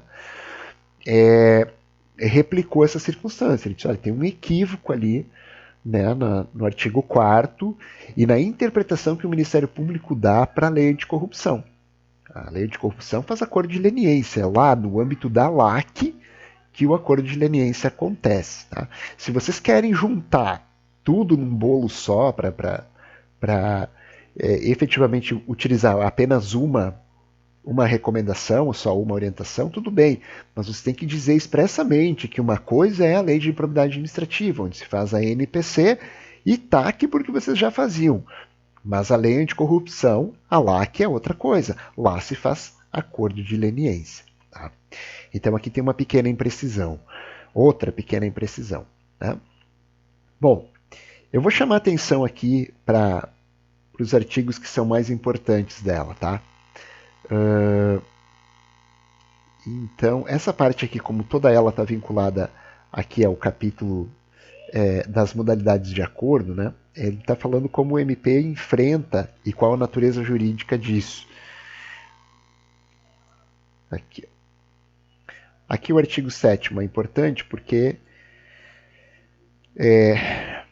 a gente sabe que esses acordos eles têm que ter natureza de título executivo, né? Principalmente os que envolvam ressarcimento ao erário, porque senão, imagina, nós teríamos o quê? Nós teríamos um acordo inadimplido sem sequer ter título executivo. Quando isso era objeto de TAC, não havia problema. O termo de ajustamento de conduta é título executivo, está lá colocado como título executivo extrajudicial do 784 do CPC, né? Então, um acordo de não persecução também. Olha aqui como está no artigo 7º. Um acordo de leniência e o de não persecução civil, firmados pelo Ministério Público Federal, no âmbito das suas atribuições extrajudiciais, deverão conter cláusula expressa que os constitua em título executivo extrajudicial, nos termos do artigo 5º, né, da Lei 7347/85, né, que é a Lei da Ação Civil Pública, e nos termos do 784, inciso 12 do CPC. Por que título extrajudicial quando o ANPC for extrajudicial? Porque quando o ANPC for judicial, ele é um título executivo judicial, né? Ele é um título executivo judicial, então vai lá para o 515 do CPC. Então isso muito tranquilo, tá? O acordo de não persecução que for extrajudicial, ele vai ter sempre uma cláusula tornando ele título executivo extrajudicial. Tá? E vice-versa. Vice-versa que eu digo quando for judicial, ele vai ser título judicial. Mas precisa isso se o 784, por exemplo, 12 do CPC já fala do termo de ajustamento de conduta? Não precisaria. Mas como é uma orientação, né, o MPF orienta que os seus membros façam isso. Artigo 8º. Os acordos firmados pelo MPF no âmbito de suas atribuições judiciais deverão ser submetidos à homologação do juízo competente nos termos do artigo 487.3 do CPC, ou seja, então eles vão passar por uma homologação de mérito. Né? Aí o parágrafo único aqui desse artigo 8º vai dizer que também, se o membro do Ministério Público quiser, o acordo de não persecução também vai passar pelo crivo da 5ª CCR. Um trâmite interno. Bem tranquila essa questão. Aqui. Bom, nenhuma novidade no 10. Os acordos de não persecução e os de leniência podem ser firmados com quem é réu nas ações de improbidade e na LAC. O 11 vai trabalhar com a questão do procurador poder firmar o acordo de não persecução civil. O 12 vai trabalhar também com a questão da pessoa jurídica. E eu quero chamar a atenção para o artigo 14. Esse artigo é importantíssimo. As pessoas políticas, União, Estados, Municípios e Distrito Federal, e as entidades componentes das suas respectivas administrações indiretas deverão estar regularmente representadas nos termos do artigo 75 do CPC. Aqui, nesse artigo 14, nós temos, galera, o calcanhar de Aquiles do acordo de não persecução civil. Lembra quando a gente olhou aquela questão da legitimidade concorrente para ajuizar a ação de improbidade, e nós, em algum momento, dissemos assim: quando a pessoa jurídica interessada ajuiza a ação de improbidade, o MP atua como custos legis obrigatoriamente. Quando é o MP que ajuiza a ação de improbidade administrativa, a pessoa jurídica interessada ou as pessoas jurídicas interessadas obrigatoriamente devem ser intimadas para que digam se têm interesse em entrar no processo na qualidade de assistente simples, né? E nós vimos a confusão que isso dá quando, por exemplo, esses assistentes simples vêm pretender mudar o pedido, vêm pretender acrescer alguma coisa à condenação, né? E aí nós vimos que o recurso para isso é que as pessoas jurídicas interessadas, elas ajuizem ações próprias de complementação. Isso por quê? Porque, invariavelmente, né, o Ministério Público tem um dado relativo ao dano, ao ressarcimento, e o ente político, a União, Estados, municípios, Distrito Federal, pegar a União, por exemplo, por meio do Tribunal de Contas tem outro dado, e ainda, imagina que a CGU pode ter ainda um outro dado. Tá? Bom, isso acontece no âmbito judicial, no âmbito da ação mesmo, de improbidade administrativa. Por que não aconteceria no âmbito do ANPC? Acontece também. O que quer dizer, portanto, que nós podemos ter... Então, imagine o seguinte, uma ação de improbidade administrativa, tá? Uma ação de improbidade administrativa na qual figura o Ministério Público como autor, a União como assistente simples, ok? Quando o Ministério Público oferece um acordo de não persecução civil, o que vai acontecer? O artigo 14 está dizendo que a União tem que ter ciência desse acordo, tem que concordar com ela, e, para tanto, ela tem que estar representada no acordo. Tá? Aqui é interessante porque, imagina o seguinte, quando isso acontecer em juízo, sem maiores problemas. Por quê? Se a União não participou das negociações do acordo entre o Ministério Público e o réu, a União vai ser intimada para falar sobre ele e vai dizer se concorda ou se discorda. E aí, então, isso supre qualquer tipo de participação dela no acordo. Antes da homologação, a União vai dar a sua aquiescência ou então vai dizer não concordo, esse valor não é bom, enfim. O problema é quando isso é feito extrajudicialmente. O problema é quando o acordo de não persecução civil está sendo entabulado pelas partes dentro do Ministério Público, enquanto ainda é inquérito civil, né? E a União não participa das negociações. O Tribunal de Contas não participa. Perdão, gente. A outra pessoa jurídica interessada, a Petrobras, os Correios, enfim, não participa. Aí a gente tem um problema. Porque esse tipo de acordo, ele pressupõe, quando nós temos, ele pressupõe dessa legitimação concorrente para a ação de improbidade administrativa, ela também é concorrente no acordo de não persecução. Então, de um mesmo ato, de uma mesma conduta ímproba, imagina que a União pode oferecer um acordo de não persecução civil por meio da AGU e o Ministério Público pode oferecer um acordo de não persecução civil. E aí, qual dos dois ele aceita? Pode dar ensejo a duas ações de improbidade administrativa? Pode. E com qual ele vai negociar? Esse assunto, gente, se a gente parar para pensar, ele pode fulminar o acordo de não persecução civil. Por um acontecimento muito simplório. O sujeito não sabe com quem fazer o acordo. E ele não vai fazer dois acordos. né? Então, o que esse artigo 14 está dizendo para o membro do Ministério Público? Quando você estiver negociando um acordo de não persecução civil, que tem a pessoa jurídica interessada, chama esse sujeito para dentro do acordo.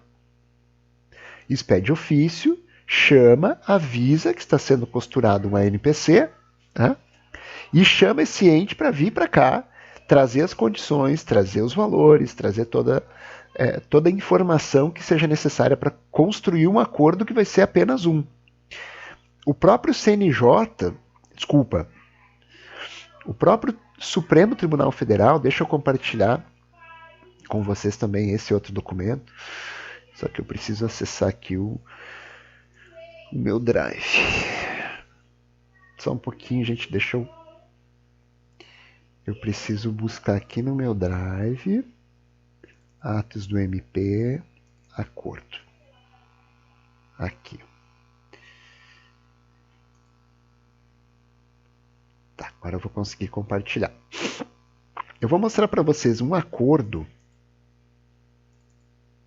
de cooperação técnica que entre si celebram o Ministério Público Federal, a Controladoria Geral da União, a Advocacia Geral da União, o Ministério da Justiça e Segurança Pública e o Tribunal de Contas da União em matéria de combate à corrupção no Brasil, especialmente aos acordos de leniência da Lei 12.84613.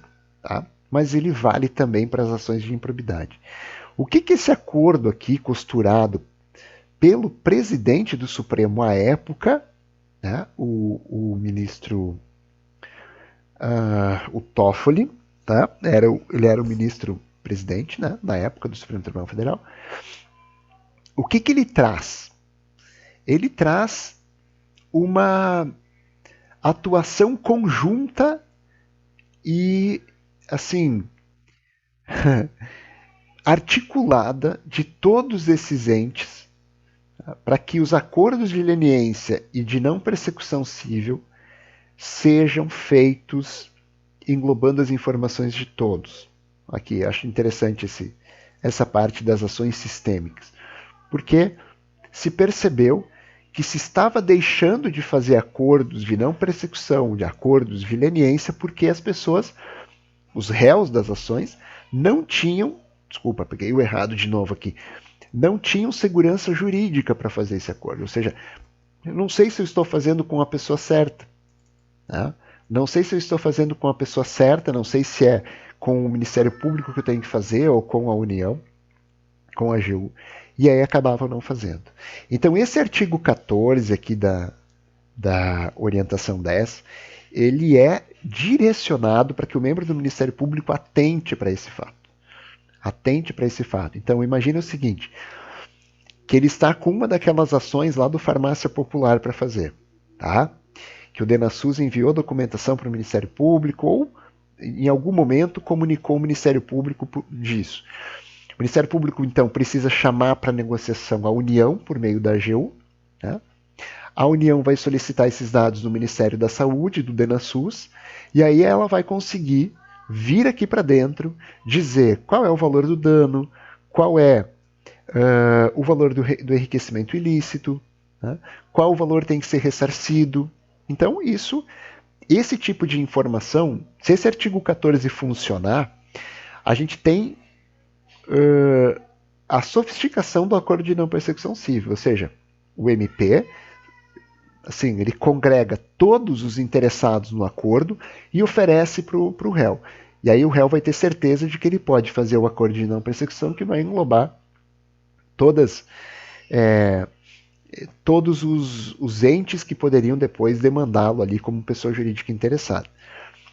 A propósito, o que acontece se nós tivermos o ajuizamento de duas ações de improbidade administrativa pela mesma conduta? O que acontece assim? Imagina o seguinte, com base na mesma conduta, imagina esse caso aí do Farmácia Popular, tá? Vamos esquecer que não pode ajuizar ação de improbidade só com particulares no polo passivo, tá? Vamos esquecer dessa parte. E vamos imaginar que a União, por meio da AGU, ajuiza primeiro uma ação de improbidade administrativa contra a farmácia, o sócio, está ficando frio aqui, a farmácia, o sócio, os sócios, e depois o Ministério Público, pela mesma conduta. Tá? A União chega a um valor um pouco diferente, o Ministério Público um pouco menos. O que acontece? O que vocês acham que acontece? Acontece litispendência normal, como no processo civil, normal, no processo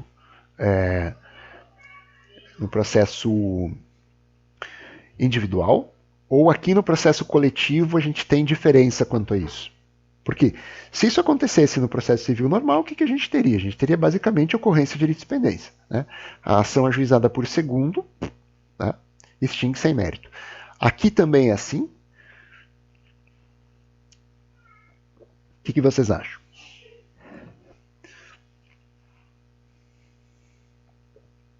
O Grêmio perdeu, né?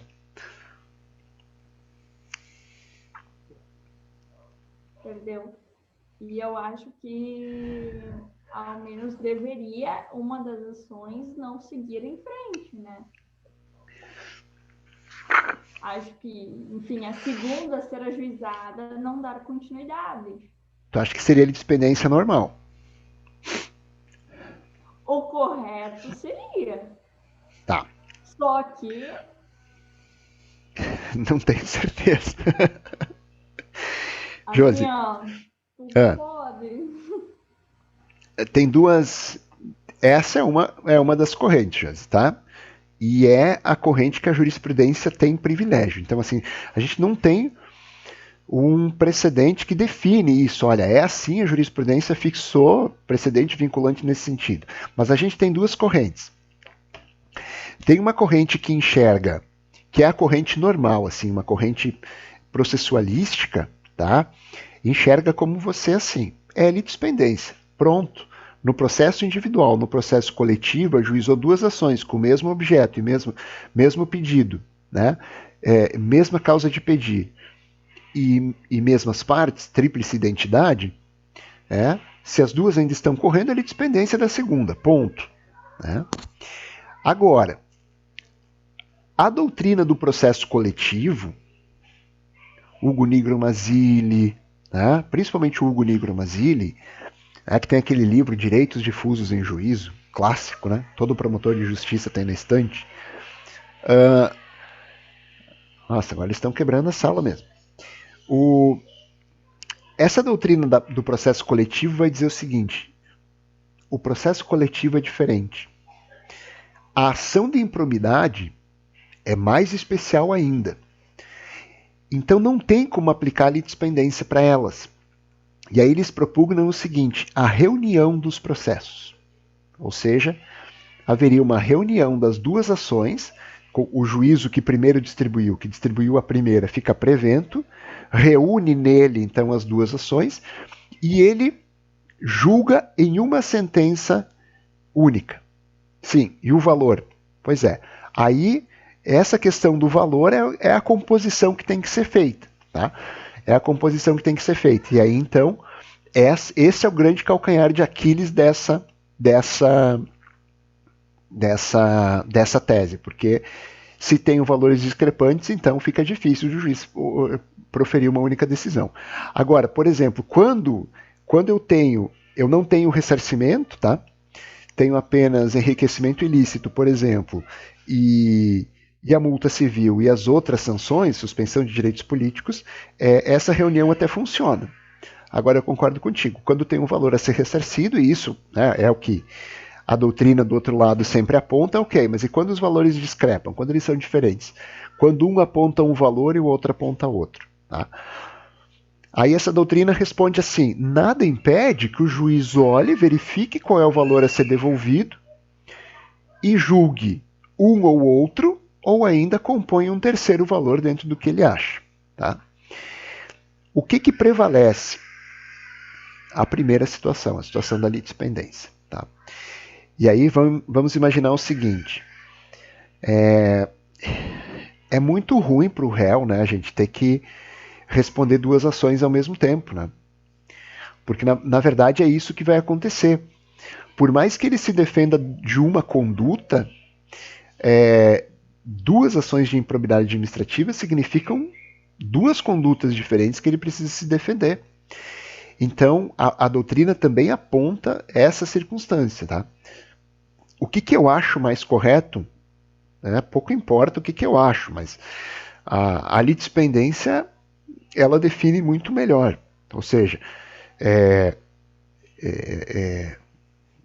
não se trata de reunir processos, né, simplesmente aplica a litispendência, o segundo processo ajuizado é extinto sem mérito, o primeiro é o que vale, vai ser julgado, e aí, se o Ministério Público, por exemplo, imagina que foi a AGU que ajuizou o primeiro, o Ministério Público tem um outro valor, aplica aquele entendimento de que ele tem que fazer ação de complementação própria, né, por fora. Vocês perceberam que tudo aqui na ação de improbidade administrativa é jurisprudência? Perceberam isso? A partir de amanhã, quando a gente começar a olhar para a lei de licitações, tudo vai ser legislação. Muito pouco a jurisprudência ajuda na lei de licitações, né? Então vai ser muito letra da lei. Mas na improbidade, eu tenho a lei me dá, assim, pouco substrato, e eu tenho que buscar na jurisprudência a composição disso, né? Por isso é um tema, e a improbidade é um terreno tão conflagrado, porque ele é muito debatido ainda, e como nós não temos, não sei se vocês perceberam, né? De 2015 para frente, nós estratificamos no Código de Processo Civil um sistema de precedentes, 926 e 927, que não vingou ainda. Os tribunais de interpretação, STJ e STF, não se deram conta ainda de que eles precisam fazer precedentes. E em temas tão nevrálgicos quanto a improbidade administrativa, por exemplo, o STJ já deveria ter fixado algumas teses em nível de precedente vinculante. Tá? Na primeira sessão, ou julgando na sessão, ou então em embargos de divergência, porque primeira turma com entendimento, segunda turma com outro entendimento, afeta o embargo de divergência para a sessão e julga, e aí define o que vai ser o entendimento, porque a primeira sessão é a sessão de direito público, é que vai decidir no STJ sobre direito administrativo. Ou leva para a Corte Especial do STJ, que é o que seria equivalente no STF ao plenário. E aí sim, aí fixa um precedente, por exemplo, para a questão de presença de particulares no polo passivo, que resolve com a problemática, resolve com o ajuizamento das ações sem justa causa. Mas não. O que nós temos percebido nesses 6 anos de vigência do CPC de 15 é que não só a magistratura de primeiro grau, mas os tribunais de vértice, os tribunais de interpretação, que seriam os responsáveis por adscrever sentido à Constituição, no caso do STF, e a legislação federal, no caso do STJ, mesmo o STF e o STJ, eles têm recalcitrado nisso. Eles têm sido titubeantes. Não tem preocupação com a unificação do direito, né? E o CPC de 15 apostou muito nisso. O CPC de 15 apostou muito nisso, na questão da unificação do direito, né? É uma pena que isso não tenha acontecido ainda, porque nos pouparia aqui no tema da improbidade muita energia, né? Porque quando tu tem um precedente, ou você vincula o precedente ou você faz distinção, não tem uma terceira alternativa. Então facilita muito, e até não só facilita a vida de quem advoga, como também uniformiza o julgamento, né? Uniformiza o julgamento. Mas enfim, uma realidade que a gente ainda não tem. Bueno, esse acordo de não persecução cível, deixa eu continuar aqui que eu quero levar vocês para a parte mais importante dessa normatização. Eu quero levar vocês para a parte mais importante, que é a questão aqui, mais para frente, aqui, em que nós vamos tratar especificamente do ANPC, do Acordo de Não Persecução Cível. Então aqui do 17 em diante, nós vamos começar a olhar só para o ANPC. Então olha que interessante esse 17. Antes de sua celebração, o membro do Ministério Público Federal notificará o ente público ou governamental lesado pela improbidade administrativa para que, através da sua representação extrajudicial e judicial, se manifeste sobre o ANPC em prazo razoável. É aquela situação que nós vimos antes no 14. Tá? Havendo concordância quanto à solução proposta sobre os fatos objetos do inquérito civil, o MPF poderá celebrar o ANPC em conjunto com a entidade lesada, ambos como signatários. Parágrafo 2º. A entidade lesada poderá aderir aos termos do ANPC, desde que dê quitação integral ao dano causado ao erário público. Parágrafo 3º. A 5ª CCR promoverá ampla divulgação dos acordos, papapá. E o parágrafo 5º vai falar do Cadastro Nacional dos ANPCs que a 5ª CCR vai manter. Esse parágrafo 2º aqui dá muito pano para manga, tá? Porque ele está dizendo assim. Então, o membro do MPF tem, né, que notificar a pessoa jurídica interessada, que vai vir então e vai dizer se concorda. Se concorda, a gente pode celebrar e os dois assinam. Tá? Ou então, a entidade lesada pode só aderir aos termos do acordo, dando quitação integral do dano causado ao erário público. Isso aqui é certo. Por quê? Porque se não for desse jeito, não tem segurança jurídica para o sujeito fazer o acordo de não persecução. Ele pode deixar um flanco aberto para depois ser demandado num outro acordo de não persecução pela AGU, por exemplo, tá? Ou então sofrer uma outra ação de improbidade administrativa. Tá? Então isso aqui é praxe e é salutar. Se o ANPC começa sem a observação desse artigo 17, ele vai ser fadado a não ser feito. Porque qualquer advogado mediano vai dizer para o cliente dele o seguinte: não há segurança jurídica para aderir a esse acordo de não persecução civil. Né? Porque você vai deixar flanco aberto para um outro acordo ou então mesmo para uma ação de improbidade administrativa. Bom, o artigo 18, tá? O artigo 18 vai dar assim o cerne do ANPC. O que ele é? Aqui, ó. O ANPC caracteriza-se, uma vez apurada a configuração formal e material da prática de improbidade, pelo escopo de ajustar com o celebrante a imposição de sanções previstas em lei, assegurando-lhe como benefício a atenuação no sancionamento devido, com redução ou isenção de sanções, servindo como instrumento para prevenir, reprimir e dissuadir atos de improbidade, bem como, conforme o caso concreto, para assegurar o ressarcimento de danos e a cessação da prática de improbidade pelo celebrante, ensejando a extinção do processo judicial ou o seu não ajuizamento. Tá? Bom, aqui ele está dizendo o que é um ANPC. E aí olha que interessante. Uma vez apurada a configuração formal e material da prática da improbidade. A doutrina tem enxergado, nesse artigo 18, ele é bem recente, né? Então a gente tem o que aqui? Menos de um ano para ele ainda. Mas eu já vi vários artigos, e eu tinha começado, inclusive, a escrever um, que depois parei, não deu mais tempo, sobre se nós teríamos aqui no artigo 18 um direito à justa causa do ANPC. Aí você vai dizer, não, né, professor? Claro que não, porque o ANPC tu faz o que tu quer. Ele não é imposição como ação de improbidade administrativa. O ANPC tu adere se você quer, então tu não tem direito à justa causa no ANPC. Mas quando o artigo 18 diz assim, uma vez apurada a configuração formal e material da prática de improbidade administrativa, ele está dizendo que, teoricamente, um membro do Ministério Público não pode oferecer a ANPC se não se convenceu ou se não ficou configurada a prática do ato de improbidade. Então, a doutrina tem enxergado nisso aqui. Primeiro, a gente está falando de uma orientação, é uma simples orientação. Mas mesmo assim, né, seria de presumir o contrário, porque se o Ministério Público é aquele que é o custos legis, bom, ele de fato teria que zelar, né, para que se respeitasse a legalidade nesse sentido. Tá?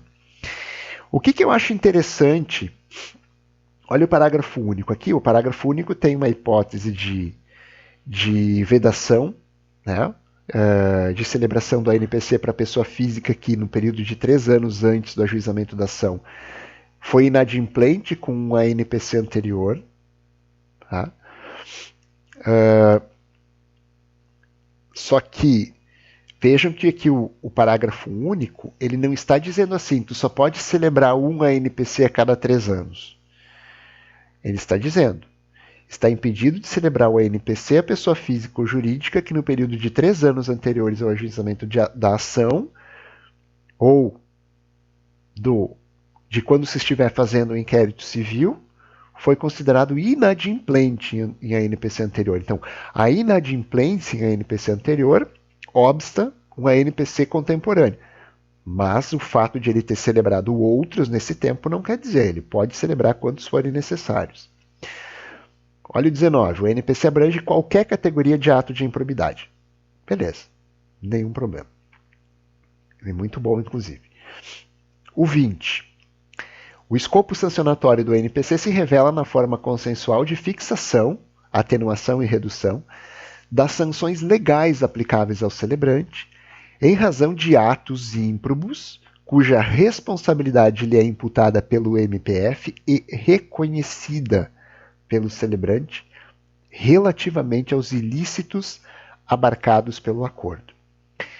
Esse artigo 20, perdão, esse artigo 20, gente, foi a razão pela qual aquele sujeito que me procurou não assinou o ANPC que o Ministério Público havia proposto para ele. Porque citava ipsis literis esse artigo 20 aqui da orientação dessa. Então ele dizia assim, eu não quero assumir. Mas para fazer o acordo de não persecução, tem que reconhecer a imputação de responsabilidade que o MPF traz ou na petição inicial, tá? Ou no inquérito civil, na peça do inquérito civil. Então, olha que interessante. Quando ele está sendo feito em juízo, é como se fosse uma confissão. O artigo 20 pede uma confissão. Né? Então, não sai acordo de não persecução se a parte ré da ação de improbidade administrativa não reconhecer a responsabilidade que é imputada pelo Ministério Público quanto àqueles ilícitos que estão ali no acordo, ou seja, aqueles atos ímprobos. Então é sim um reconhecimento de responsabilidade. O ANPC é um reconhecimento de responsabilidade. Tá? E eu não sei se vocês perceberam aqui, mas tem uma incongruência com o que eu falei antes. Lembra que eu disse para vocês antes que qualquer tipo que as sanções aqui para o acordo de não persecução elas podiam ser tanto as que estavam no artigo 12 como o MP podia incluir alguma coisa que não estivesse lá? E não parece aqui que o 20, que o 18, eles falam só em sanções legais? Pois é. Essa questão é uma questão funcional do Ministério Público. Então, faz uns 30 dias por aí, um promotor de justiça de Goiás, o Hélio Telo, me encaminhou bastante tempo já que a gente faz algumas coisas juntos e tal, e participamos já de alguns eventos e tal, escrevemos alguns artigos, e ele me manda, quando ele faz um acordo de não persecução, ele sabe que eu gosto de trabalhar isso em aula, e ele me encaminhou 2 ou 3 que ele fez em fevereiro desse ano. Esse promotor de justiça, ele enxerga essa recomendação, essa orientação, como uma mera orientação. E ele, então, desobedece ela para colocar como se fossem medidas restritivas de direitos dentro do acordo de não persecução civil, além das sanções que estão ali no 12 da LIA. Tá? E quando eu questionei ele sobre isso, ele me disse o seguinte, que a legislação institucional do Ministério Público permite que, nos termos de ajustamento de conduta, eles se valham não apenas da tipicidade, mas também da atipicidade, ou seja, eles podem utilizar não só as sanções típicas, como também criar sanções atípicas. E que, na visão dele, o ANPC é uma espécie do gênero termo de ajustamento de conduta. Então ele usa e ele não tem receio de utilizar essas não vou chamar de artimanhas, mas essas exigências a mais. Tá? Nunca foi objeto de um controle de legalidade, isso. E os ANPCs que ele tentou foram homologados. De novo, o que eu estou dizendo para vocês? Isso aqui é uma orientação. Tá? Então é para dizer como o MPF tem que fazer. Então o MPF, a 5ª CCR, quando emitiu essa orientação, ele disse, façam assim, porque é certinho. Mas, na verdade, cada membro do Ministério Público Federal, cada membro, cada promotor de justiça, eles têm independência funcional para interpretar essa orientação, interpretar a legislação e fazer isso do jeito que eles querem. Claro que isso aqui é um projeto de uniformização, né? Mas é interessante que, portanto, sejam uniformizados. Mas não é garantia de que todos farão assim. Né? A gente sempre tem algumas dissidências ali no Ministério Público. Bom, e o principal de todos esses artigos, no meu entendimento, é o 22. Tá? Porque o 22 vai dizer exatamente aquilo que a doutrina de direito administrativo sempre disse, e o Ministério Público não olhava nos TACs. O ANPC não poderá conceder benefícios consistentes na redução de valores devidos a título de ressarcimento de danos materiais causados ao erário, nem afastar o perdimento de bens, direitos ou valores que representem vantagem ou proveito direto ou indiretamente obtidos da infração. Então, o que ele está dizendo aqui? Gente, não pode ser objeto de relativização a sanção de ressarcimento ao erário. Ponto pacífico. Né? E a doutrina de direito administrativo sempre disse isso. Olhem para o 37.4, para o 37 parágrafo 4º, olhem para o artigo 5º da LIA, para o 12 em todos os incisos, o ressarcimento integral do dano é dogma, é mantra. Então, quaisquer outras das sanções do 12 podem ser relativizadas. A suspensão dos direitos políticos? Pode. A multa civil? Pode. A perda da função pública? Pode. Só não pode ser objeto de relativização o ressarcimento integral do dano. Tá?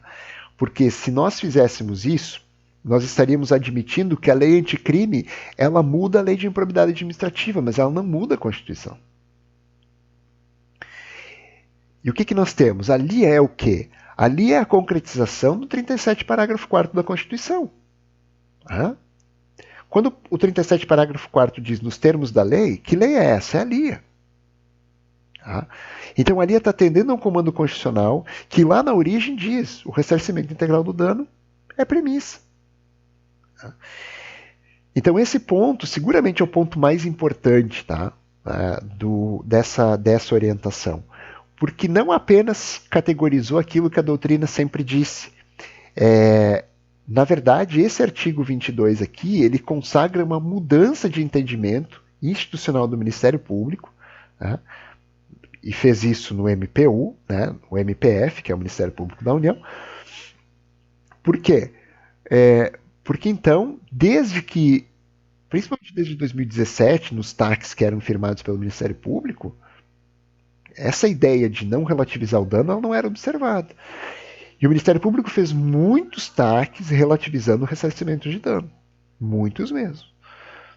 Agora, então, a partir dessa orientação, há um comando institucional para que isso não aconteça. Ou seja, sigam o que a doutrina de direito administrativo vem dizendo sobre esse tema, sobre não relativizar o ressarcimento ao erário. Tá? Então, o que a gente tem ao fim e ao cabo? A gente já encaminhando para o final. O acordo de não persecução civil acontece. O acordo de não persecução civil é importante. Ele tem lugar tanto na esfera extrajudicial, no âmbito do inquérito civil, ou então no âmbito do procedimento administrativo que a pessoa jurídica interessada instaurou, ou ele tem lugar em juízo. Pode ser feito em juízo a qualquer momento antes do trânsito em julgado. Tá? E esse acordo de não persecução, ele tem um viés interessante de atuação para nós advogados, porque ele nos encaminha também para uma atuação extrajudicial no âmbito do Ministério Público. E eu vou dizer para vocês o seguinte, é um excelente momento para a gente evitar o ajuizamento de uma ação de improbidade. Se tem algum momento em que nós temos que, não digo nós temos, mas que vale a pena a gente tentar sensibilizar o cliente para ele considerar a perda de alguma coisa, é aqui, é nesse momento. Então, a gente precisa sentar, agora falando da nossa atuação específica, né? Nós precisamos sentar, ter vistas do inquérito civil, olhar o inquérito civil, raciocinar o teor da prova, imaginar que estratégia nós estabeleceríamos se isso fosse em juízo, né? E observar qual é a melhor medida.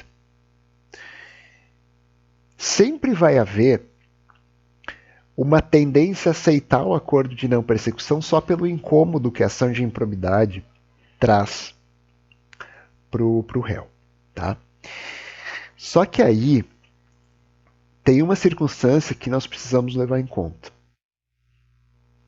Em algumas oportunidades, nós vamos estar representando um agente público, um agente político, enfim, um agente público que, em certa medida, cometeu o ato de improbidade administrativa. Ou por uma circunstância de culpa ou de dolo. Tá? E nesses casos, pelo menos observar e pelo menos cogitar a hipótese de aceitar o acordo é importante. Mas em outras situações, nós vamos estar representando alguém que não praticou esse ato de improbidade administrativa. E aí vai ser uma tentação dizer para ele assim, aceita o acordo, você tem condições de pagar o valor que o Ministério Público está pedindo, aceita o acordo para não ter ação. Mas, de novo, seja extrajudicialmente, seja judicialmente, ele tem que reconhecer a responsabilidade sobre os atos que o Ministério Público imputa. E eu não sei, eu sempre digo isso, eu não acho que nós temos o direito de dizer para alguém que não cometeu um ato de improbidade administrativa, aceita para não se incomodar. Então, de novo, o que a gente precisa fazer? Dizer causa e consequência. Causa e consequência e você decide o que fazer. Tá? Porque a ação de improbidade administrativa ela é um moedor de carne, né, de reputações, e não só disso, mas de toda uma circunstância que causa na vida das pessoas. E não só para ela, né, porque imagina, ela impacta a vida de todo mundo, todo o círculo da pessoa. Mas daí a nós... eu digo isso porque muitas vezes o cliente vai te dizer assim, vamos aceitar. Vamos aceitar. Mas quando você diz para ele, você vai estar reconhecendo a responsabilidade sobre esses atos. Ele te diz, ok, não tem problema, eu não cometi, mas eu aceito a responsabilização porque eu não quero ação de improbidade. Nós temos que cuidar com isso. Por quê? Porque a incomodação com a ação de improbidade administrativa, e por isso que eu digo que a justa causa ela não pode ser um valor negociável, porque se nós admitirmos esse tipo de situação, o Ministério Público sempre vai ter uma barganha com isso. E ele sempre vai ameaçar com o ajuizamento de ações sem justa causa, apostando que aquela pessoa vai ser orientada a fazer o acordo para não ter os infortúnios de responder a uma ação de improbidade administrativa. E isso não pode existir. não pode existir porque a LIA não admite isso. Em juízo, isso deveria parar no juízo de admissibilidade. Então, eu deveria poder confiar no juízo de admissibilidade e dizer para o meu cliente, não aceita, porque essa ação não vai ser recebida, ela não vai passar do juízo de admissibilidade. Como nós vimos nas aulas da semana passada, que o juízo de admissibilidade hoje é pro forma, porque aplica um adágio que não tem conteúdo jurídico, eu não posso dizer isso para o cliente. E muitas vezes você tem que dizer, aceita, porque isso aqui vai passar. E quem vai ter que explicar que focinho de porco não é tomada é você, não o Ministério Público. Então vejam o que causa aquela inversão que o indúbio pro societá faz. É só relativizar o juízo de admissibilidade. Não é não. Olha as consequências disso aqui no pré-processo. Eu tenho que dizer para o meu cliente aceitar o acordo para não ter ação contra ele, porque não vai ser respeitado o juízo de admissibilidade. Então, quando a gente denuncia que o indúbio causa uma corrosão, um apodrecimento da legalidade dali, é disso que eu estou falando. É disso que eu estou falando. Por quê? Na verdade, o teu cliente fica completamente sem nenhuma opção. É um refém. Ele é um refém.